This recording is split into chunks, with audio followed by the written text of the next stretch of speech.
Svetlana is an acclaimed and award-winning jazz artist whose new album, Night at the Movies, just premiered September 20th to top billing on jazz Billboard charts. Svetlana has come a long way. She was born and raised in the former Soviet Republic before moving to America. And Night at the Movies is literally and figuratively about her immigration story. Here to join me to discuss her new album, her career, is Svetlana. Svetlana, welcome, and thank you for coming on. Sure, thank you for having me. My pleasure. Now, first, let's watch a clip from your music video, which features Cheek to Cheek, a song off of your new album, Night at the Movies, which, I have to make it very clear to everybody, and congratulations to you, has just premiered as #1 on the traditional jazz album chart and #2 on the jazz albums Billboard chart. Wow, that is amazing. Let's watch. Heaven, I'm in heaven, and my heart beats so that I can hardly speak, and I seem to find the happiness I seek when we're out together, dancing cheek to cheek. Wow, that's amazing. What a beautiful voice you have, and congratulations again. Now, you're not originally from the United States. Where are you originally from? I was born in the former Soviet Union, which became Russia while I was still there, and then I came here. And so when did you come here, and more importantly, why did you come to America? Well, I came here in the mid-late 90s, and that's the time of kind of great unrest. The Iron Wall has fallen, and there was a kind of this chaotic early capitalism stages where a lot of people were grabbing onto economic opportunities, and some of that was accompanied by crime and corruption. And for a younger person, you could either grab onto those things and kind of stay and try to make the opportunities there, or other people chose to go to the West. So now, what was it like, you said, to endure the regime? What was it like living in the USSR, especially being Jewish and being a Jewish woman, actually? Well, I'd say growing up, part of it was you were not really very aware. I guess you were actually always aware, but you made do with what you had, and a lot of what you had was within your home and within your family, and the families were very close. What we now know and can label as state persecution of the Jews, which was an issue. And being Jewish back in Russia, it was not a religious affiliation, it was really more of a ethnicity.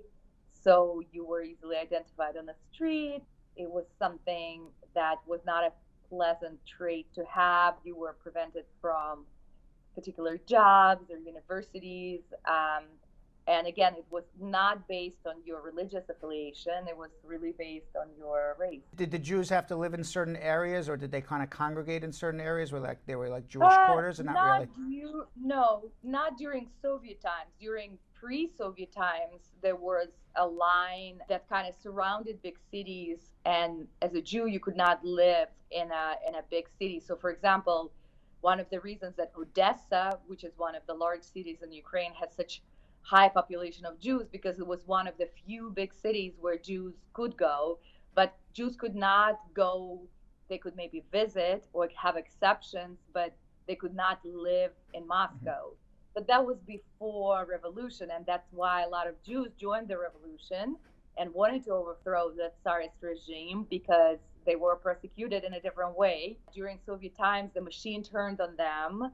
And so that's why here in America you had this whole Let My People Go in the 70s, claimed that Jews were persecuted as a group. A lot of Jews were able to leave in the 70s.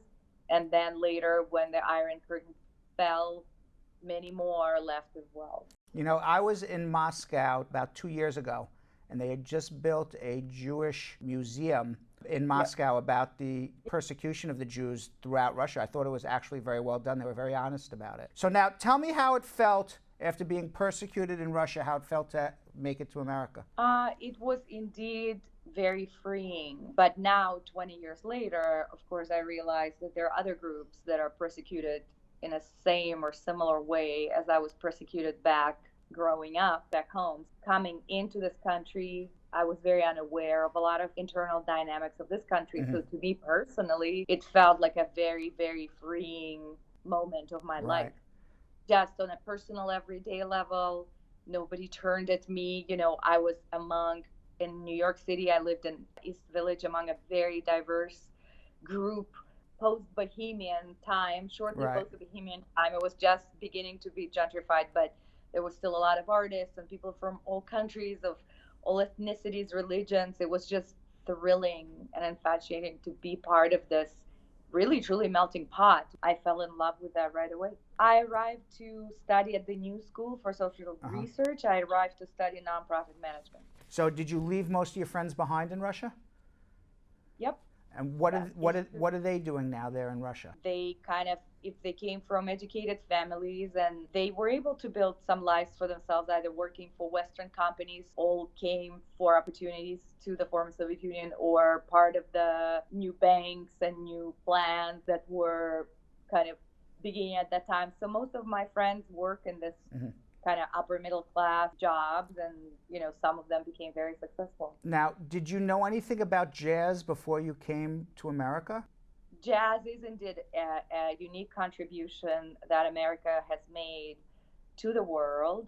It is a uniquely American genre that grew out of African American experience, and was influenced by many different musics, including European classical and Civil War marching bands, and ragtime, and New Orleans parades, and all of the above. When we look at the history of jazz here in America, it made its way around the border. American artists brought that music to other places in the world.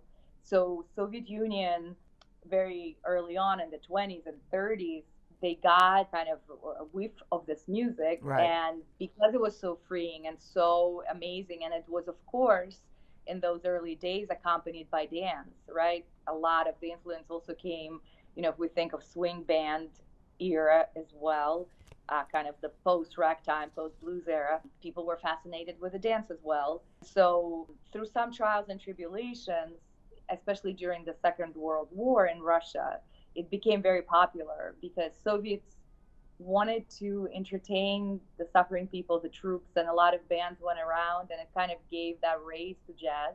Right. And then after the Second World War and during Cold War, in the 50s and more so, I believe, in the 60s, America started sending jazz, or with agreement with Russia, have engaged in a cultural diplomacy. And so there's a story of Louis Armstrong, who was offered to go and initially refused because he said that the way you treat my people here, I don't want to represent America. However, with some changes here, there were a lot of jazz artists that went to the former Soviet Union, and again, that created the second revival. So I grew up with... Did you grow up listening to jazz? Yes, I grew up listening to jazz because my parents owned a number of records that were reissued on the Soviet label Melody, and it was definitely part of the musical experience growing up. Now, when you came to America, you weren't expecting to be a musician. So it was always something I dreamed about. I did not know whether that would come true, but it was not out of the blue that I decided to sing. Now, how did you transition from, I understand you were in the business world, and now you transitioned into being a musician. How did that transition, how did that transform? This was always on the back burner. I continued taking lessons and going to shows and meeting musicians. And as an immigrant, I had to rely on my trade that I have acquired through all this American and Russian education to establish myself. And when I could financially and, in terms of my life, allow myself open up and transition to music. Yeah. Now, what do your parents think about all this? Originally, when I was dreaming of being an artist, they were not super supportive, just because they were very protective how they grew up. My father was born, a couple of years before the Second World War. They really lived through starvation. He gave me a lot of the things that turned me into an artist. Art classes, music classes, piano, vocal, all of that I received because of them, but they were not supportive of me choosing it as an occupation. Seeing me enjoying this so much and being proud of me and seeing the kind of product that I put out, became a bragging thing. Right. So I think they're very supportive now. They were supportive of my desire to engage with this art form, music and art, visual art as well. They just did not encourage me picking it as an occupation because they were worried that you wouldn't be able to support yourself. Exactly, I understand. Your new album, Night at the Movies, just premiered at #1 on the traditional jazz album charts, #2 on the jazz albums Billboard chart, and congratulations again. It's like amazing. Thank you. Now, tell me what this album is about. Does it have a theme? At the surface level, it is my ode of love to movie genre.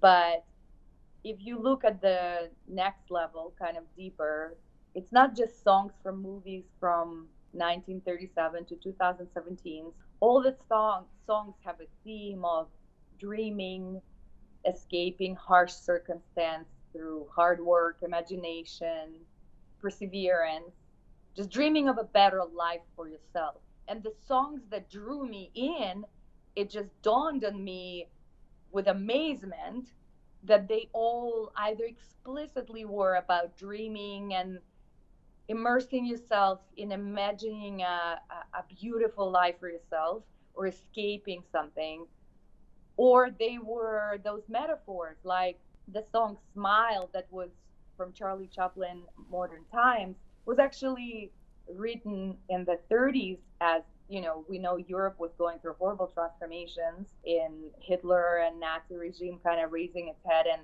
so those Modern Times industrialization, which was kind of what the movie was about, but also brought the horror. The person is telling us, smile and just try to hang in there. Or if we think about movie Tootsie and a song, It Might Be You, it's this lighthearted comedy, but think about the 80s in America, AIDS crisis and civil rights crisis, and the whole movie is about this person trying to achieve happiness, pretending he's not who he actually is. In the end, he can only achieve happiness if he's true to himself.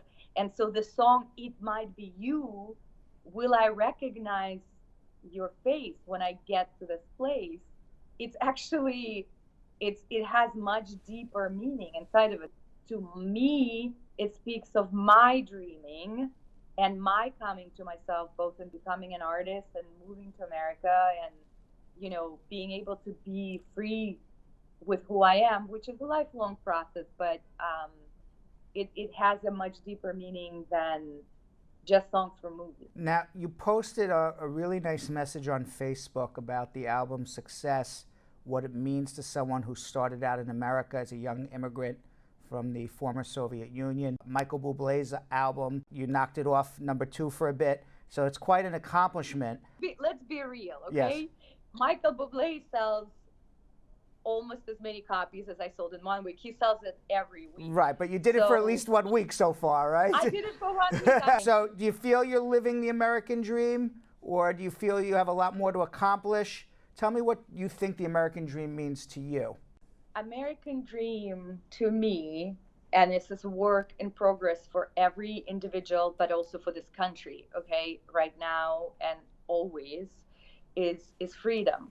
Is freedom. And this music, jazz music, is about freedom, how it originated from the African American experience and how it brought as a melting pot all these other cultures together.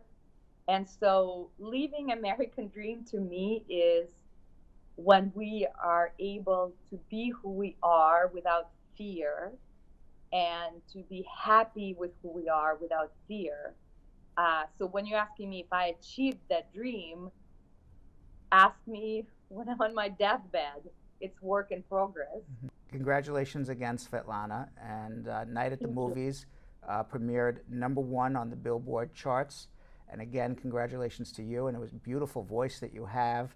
And I can't wait to listen to the whole album. I listened to a snippet of it earlier before the interview, but I'm going to download it and listen to the whole thing. And congratulations to you. Add to those counts for Billboard charts. That's right. Click save, click download.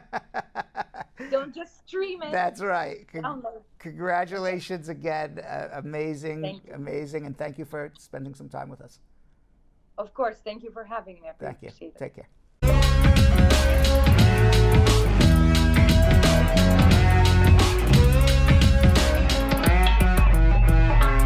Thanks for watching. For more Brad Show Live, like and subscribe to our YouTube channel.